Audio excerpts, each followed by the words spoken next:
Hace unas semanas, los colombianos nos despertamos con una noticia que se esparció primero por las redes.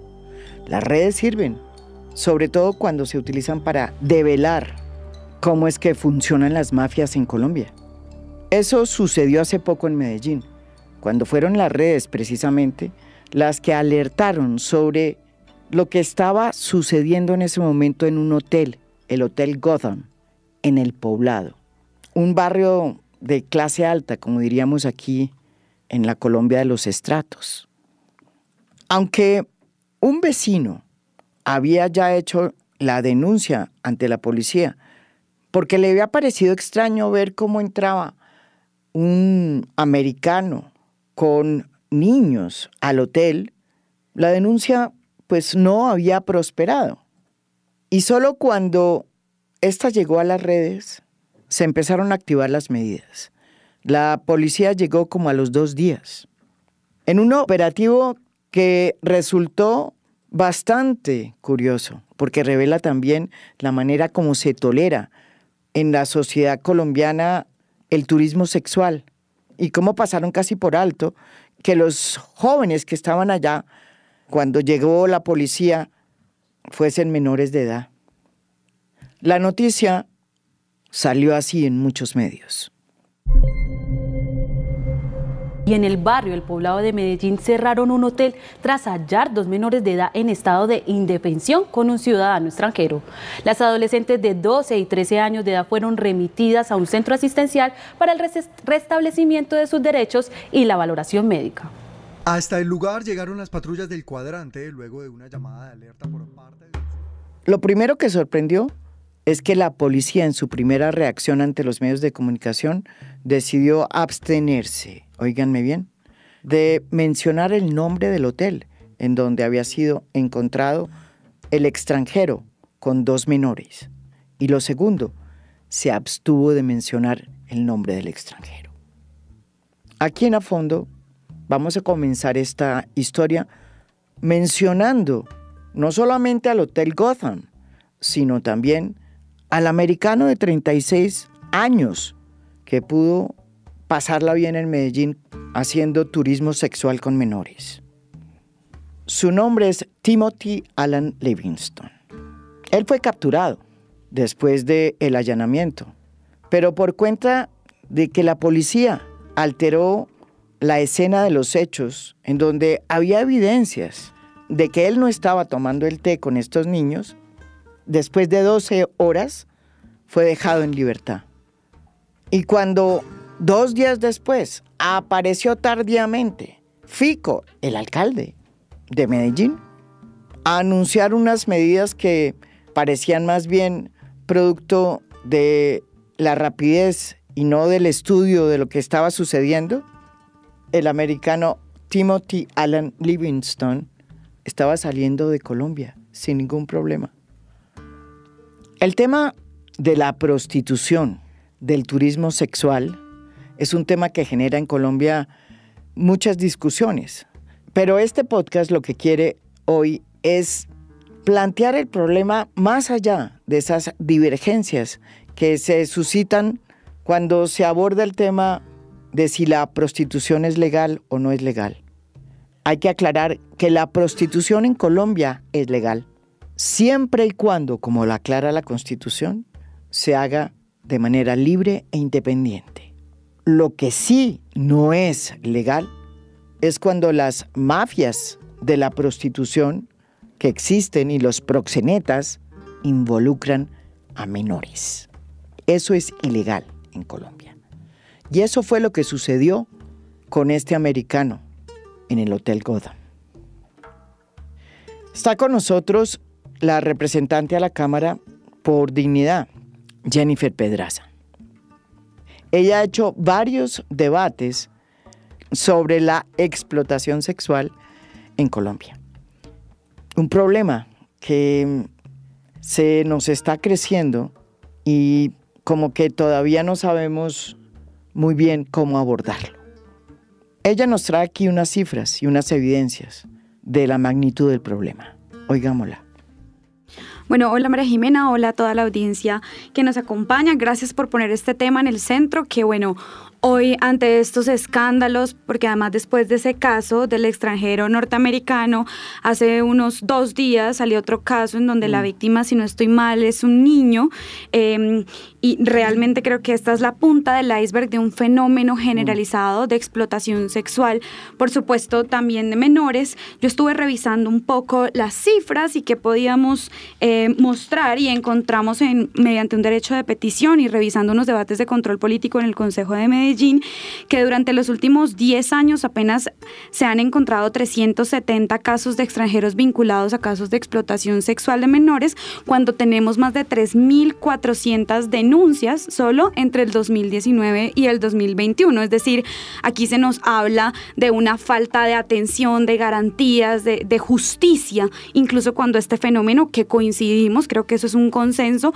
es un delito, y como sociedad debemos luchar contra la explotación sexual de menores y, pues desde mi perspectiva, también desnaturalizar ese fenómeno de la explotación sexual, que sigue siendo pan de cada día. Tú lo decías muy bien, no solamente en Medellín, también en Cartagena, en Guaviare, por ejemplo. O sea, no es solamente de las capitales, sino que es un fenómeno generalizado también en los pueblos de Colombia, en donde casi que hay una división sexual del trabajo, la mayoría de los hombres a las minas, y casi que las mujeres, en medio de la pobreza, en medio de la falta de oportunidades de acceso a derechos como el trabajo, como la educación, a contextos de explotación sexual. Lamentablemente no hemos tenido en Colombia tampoco una política de garantizar el acceso universal a derechos para las mujeres, y esto sigue siendo parte de nuestro panorama cotidiano.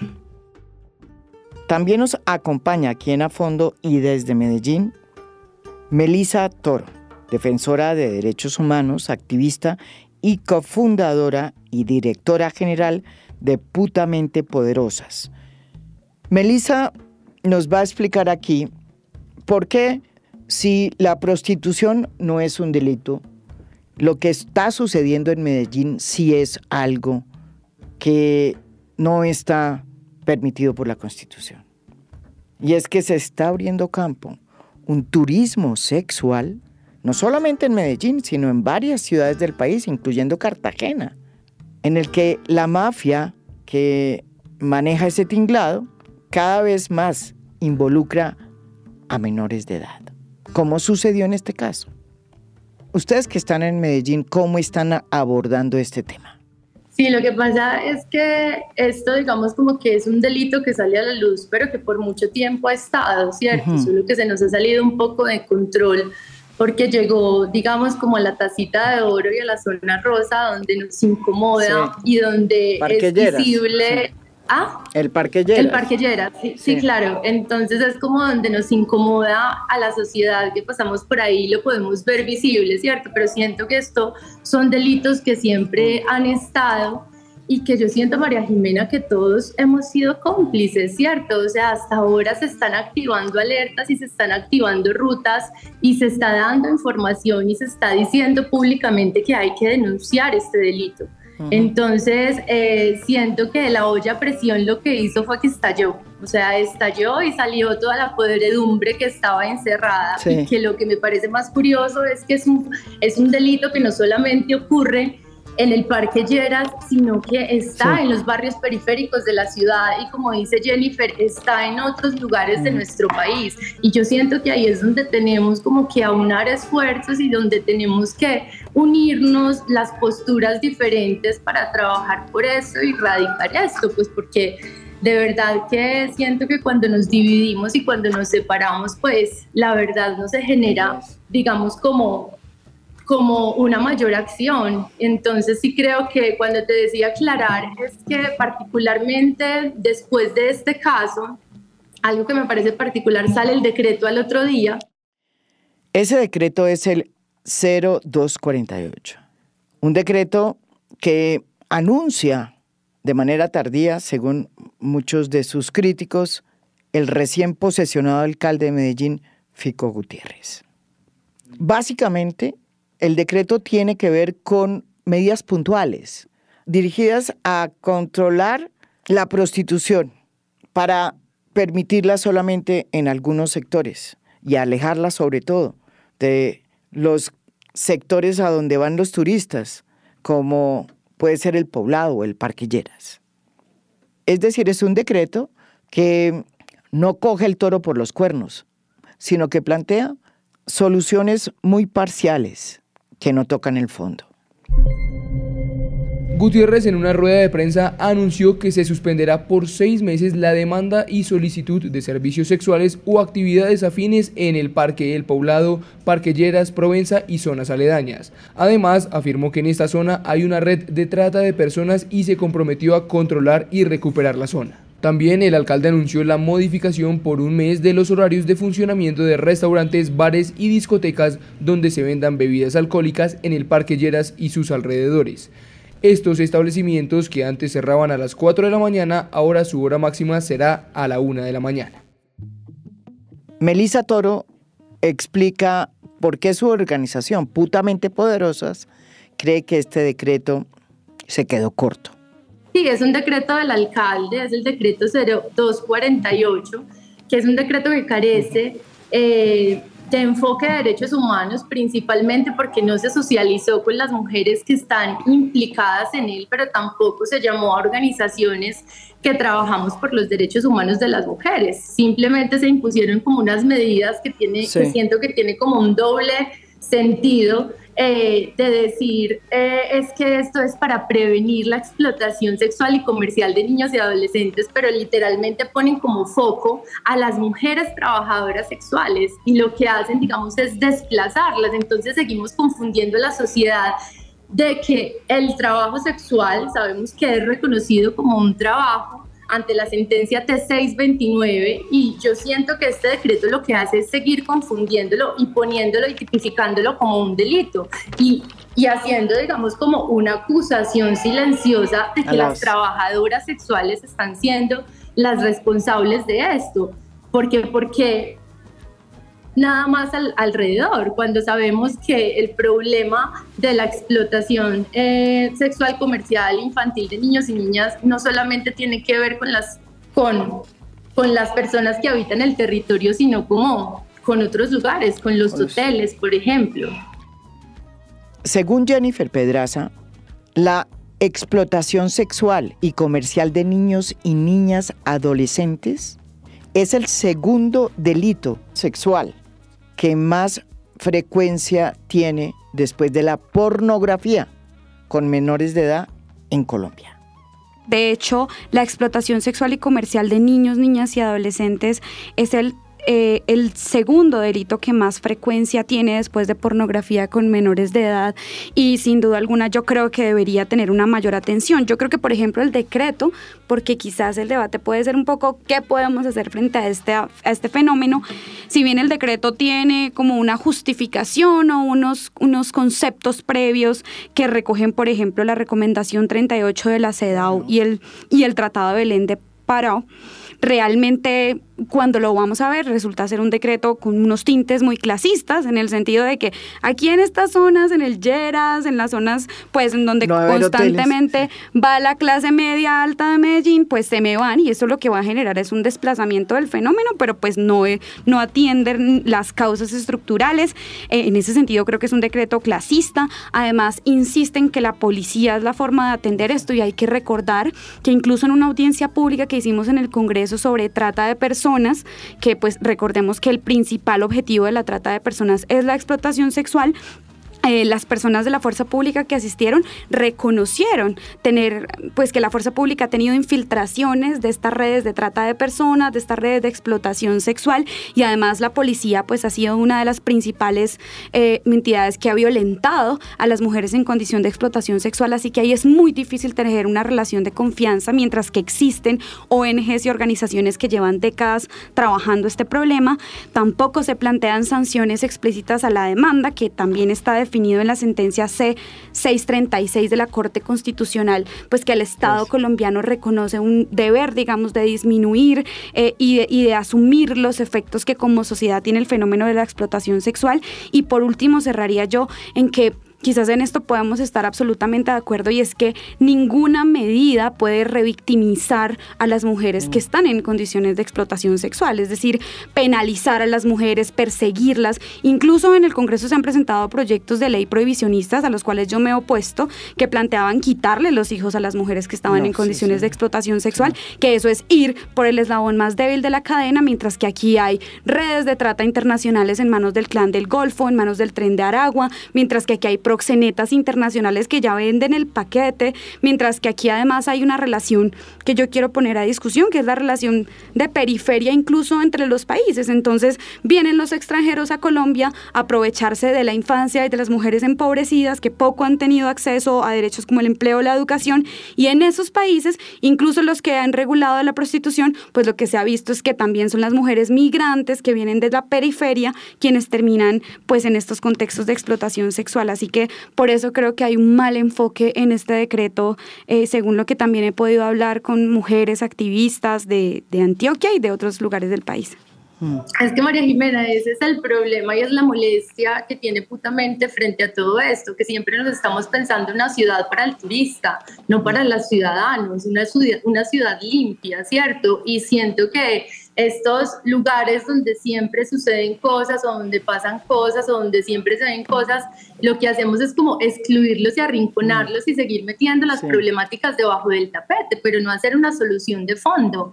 O sea, esta medida, y siento que no es solamente este decreto, sino que han venido a lo largo del tiempo muchísimas medidas en contra, digamos, como de las trabajadoras sexuales y del trabajo sexual, como en 1951, cuando el alcalde quiso desplazar Lovaina hacia el barrio Antioquia, que hubo como todo el desplazamiento de todos estos bares y de todos estos burdeles y se los llevó. Lo único que hizo fue desplazar la problemática. Lovaina se quedó supuestamente tranquila con sus vacíos y con sus problemáticas, pero la desplazó y las mujeres quedaron como sin ningún lugar, ¿cierto? Y lo mismo pasó con Daniel Quintero hace 2 años cuando puso ese abrazo metálico, que nosotras estuvimos completamente en contra porque lo único que hizo fue acorralar y arrinconar a las trabajadoras sexuales a una calle donde estaban en una completa como o sea, parecían como hormiguitas recogidas y donde la policía tuvo un trato completamente indigno hacia ellas, donde vivimos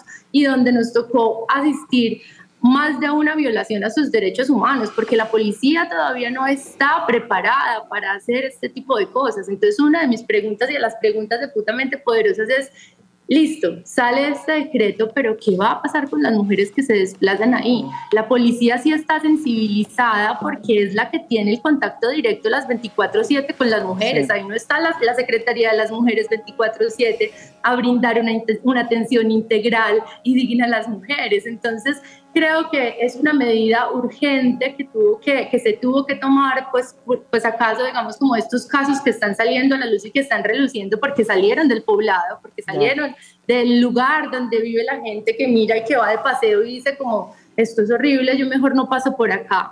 Pero ¿qué medidas concretas de verdad estamos tomando? O sea, siento que lo que hace un poco esto es que no plantea estrategias claras para los grupos criminales, y siento que es ahí como donde de verdad debemos poner el foco, donde debemos focalizar las energías, pero en estos momentos en el decreto no hay un despliegue de esto.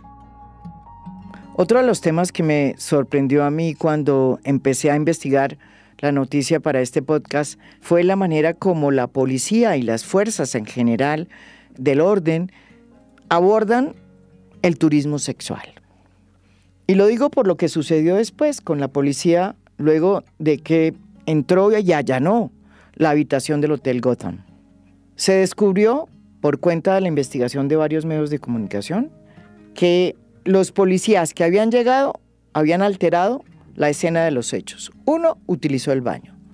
2, se permitió la entrada de una empleada del Hotel Gotham para que limpiara la habitación y desaparecieran las evidencias de por lo menos 4 condones usados que se habían encontrado inicialmente en el baño, así como algunos rastros de colillas de marihuana y de cocaína. Eso sumado al hecho de que en sus primeras de cambio, la policía de Medellín decidió no mencionar ni el nombre del hotel ni el americano que había sido protagonista de este lamentable escándalo. Jennifer, ¿usted cómo ve esta tolerancia con que las fuerzas del orden pues están abordando el turismo sexual en Colombia?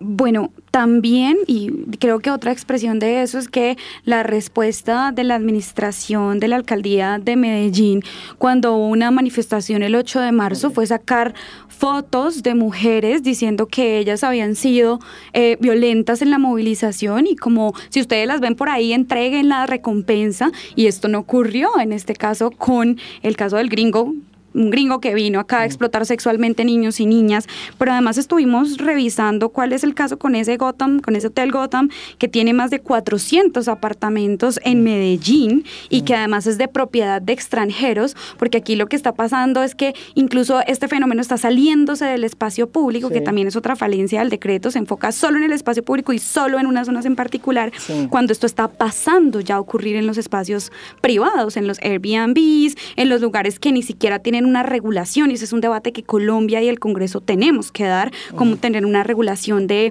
este tipo de arrendamientos de corto plazo, porque realmente se ha tejido toda una industria del turismo en torno a la explotación sexual y de la complicidad que termina pasando desde el taxista, porque digamos, el paquete que venden es que recogen al niño o a la niña. Estuve revisando en un testimonio en un medio de comunicación que lo que piden los extranjeros es sexo sin preservativo, menores de edad y de tez morena, digamos. O sea, aquí hay toda una intersección de una relación neocolonial de Colombia con los extranjeros, una relación racista, pedófila, en contra de además la infancia más desfavorecida. Hubo una entrevista en W Radio a una mujer que cuando fue niña, cuando fue menor, estuvo en un escenario de explotación sexual, y ella decía, yo no tenía acceso a la educación, e incluso tenía compañeras en la misma condición en donde eso estaba normalizado en su familia, porque casi que todas habían hecho parte de círculos de explotación sexual. Aquí también hay un continuum de violencia que pues hay que poner de presente, no solo de parte de la fuerza pública, que pues como lo digo, nosotras en esa audiencia pública dijimos, aquí hay como una complicidad, no sé si es una palabra muy fuerte, pero cuando no se actúa con la rapidez que se necesita, pues yo decía, ¿qué es lo que necesitaban? ¿Llegar y ver la penetración? O si no eran elementos probatorios suficientes. Como bien lo recuerda aquí Melissa, esta tolerancia que la fuerza pública tiene con el turismo sexual contrasta mucho con la manera agresiva y violenta con la que enfrentan las protestas feministas. Tremendo, es que también tenía ese ejemplo, Jennifer, de lo que pasó con los rostros de las mujeres el día del 8M de la marcha, porque yo estuve en esa marcha que fue como al inicio completamente pacífica, y como uno ve ¿cómo se dice? Un ejército del SMAT como cubriendo la marcha, pero pasa esto y eso no pasa, o sea, el SMAT por ningún lado, ni también ni la nos pasó en Bogotá. ¿Sí? También nos pasó en Bogotá, no lo de los carteles, pero sí lo del SMAT. Sí.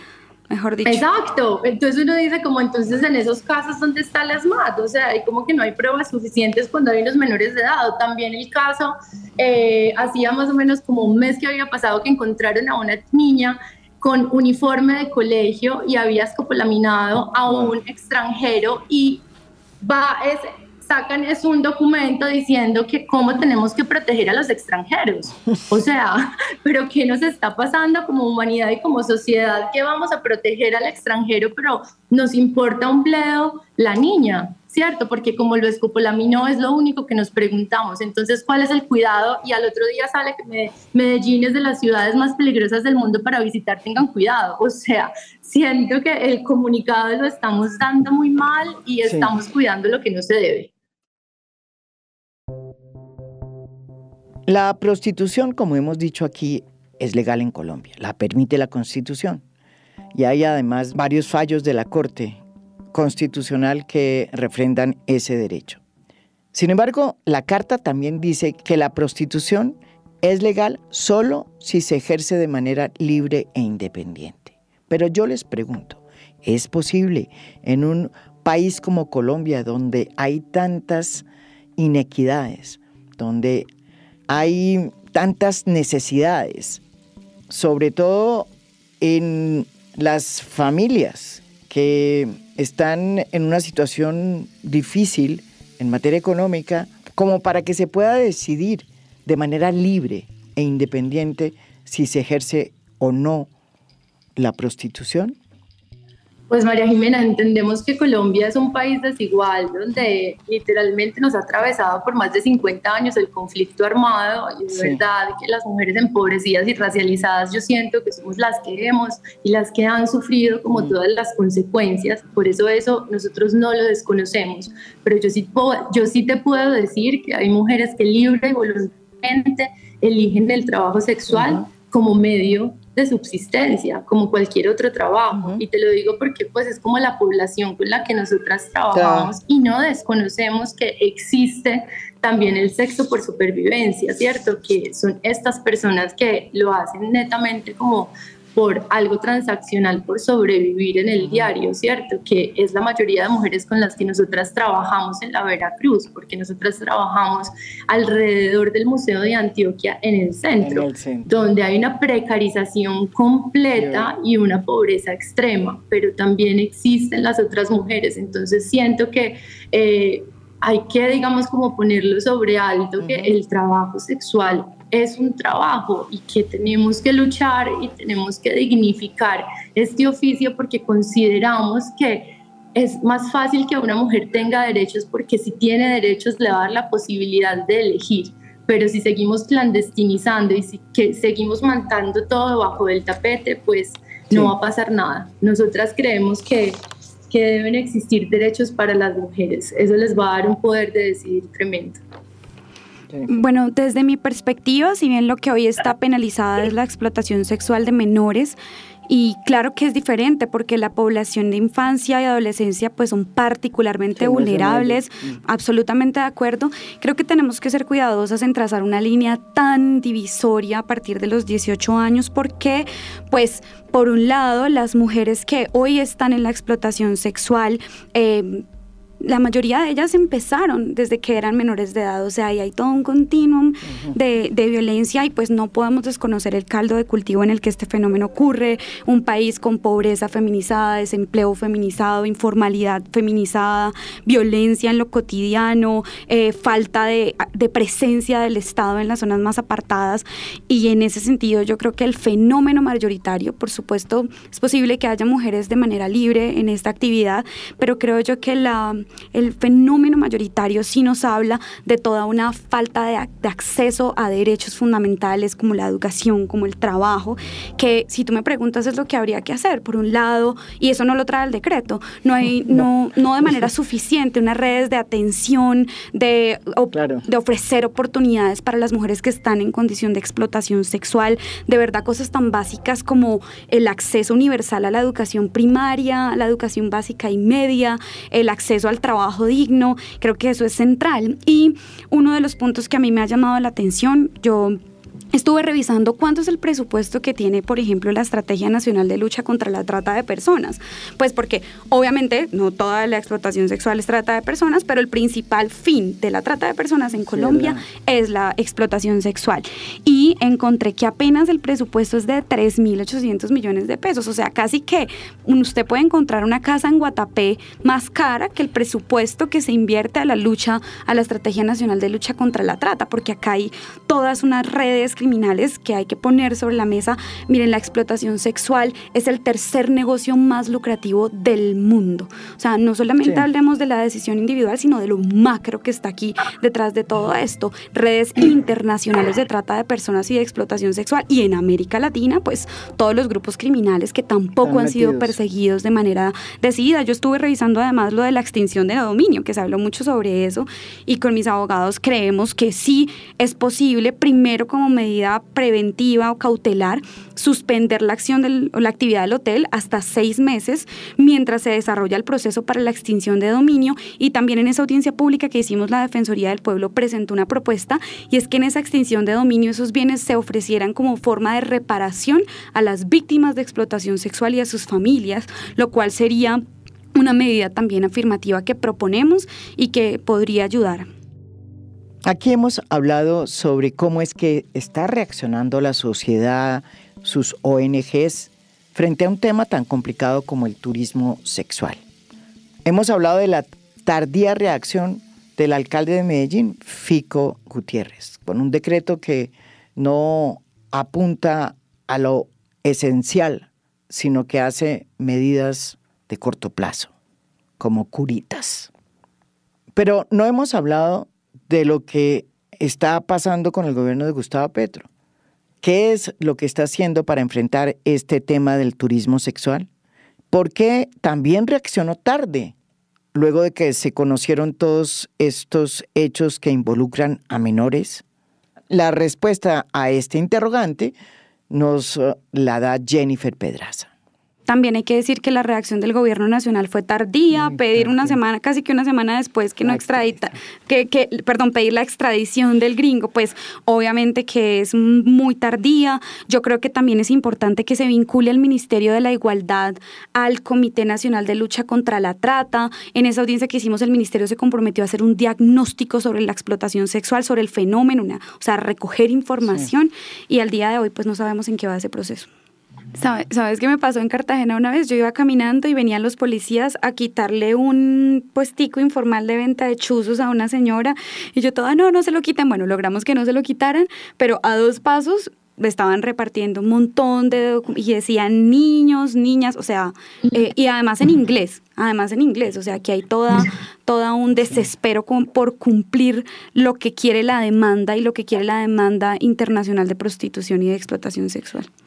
Sí, María Jimena, yo quería pues como que, si tú me lo permites, terminar como con un texto chiquito. Listo. Que es de una mujer que se llama Georgina Orellano. Ella es defensora de los derechos humanos de las trabajadoras sexuales y dice: hay que legislar para todas, a las que se reconocen como sobrevivientes, a las que se reconocen en situación de prostitución, a las que tengan una perspectiva abolicionista, pero también senta a las trabajadoras sexuales, a todas, preguntarles a todas y que se legisle para todas. Esta es como una invitación de verdad, de que tiene que ser para todas. Y en un diálogo, perdona ahí que meta la cucharada, hay que reconocer que este debate siento que no lo hemos podido dar en los mejores términos. Ahora es difícil, yo sé que atraviesa cuerpos de mujeres, es un debate muy fuerte, pero creo que sería interesante que el movimiento feminista también se diera sus propios espacios, en donde no haya nadie tampoco comiendo crispetas, viendo cómo nos agarramos entre nosotras, pero que nos permitiéramos pues presentarnos nuestros argumentos, porque así es como avanzan todos los movimientos sociales, no escondiendo las diferencias. Jennifer, ¿sabes qué? Yo creo que queremos lo mismo, queremos dignidad humana y queremos derechos humanos para las mujeres. Yo siento que hay veces las formas son distintas, y ahí es donde yo hago el llamado. Siento que de verdad juntas somos más poderosas y centrémonos en la dignidad humana y en los derechos humanos. De verdad que un placer conversar contigo y escucharte, porque hay humanidad en ti y hay como escucha y recepción, que eso es muy importante. Entonces, gracias. También un gusto, Melissa. En promedio, anualmente, Colombia recibe 3.5 millones de visitantes cautivados pues, por sus paisajes, su gastronomía y por la cultura. Pero también, lastimosamente, por la reputación que el país lleva encima como destino del turismo sexual. Según datos de UNICEF, en Colombia existen 55.000 víctimas de trata de personas, que son menores. Y las niñas entre los 12 y 14 años son las más vulnerables. Y las principales ciudades que se han convertido en epicentros del turismo sexual, con niños, niñas, adolescentes y adultos, son la ciudad de Medellín y Cartagena. Esto es A Fondo. Mi nombre es María Jimena Duzán.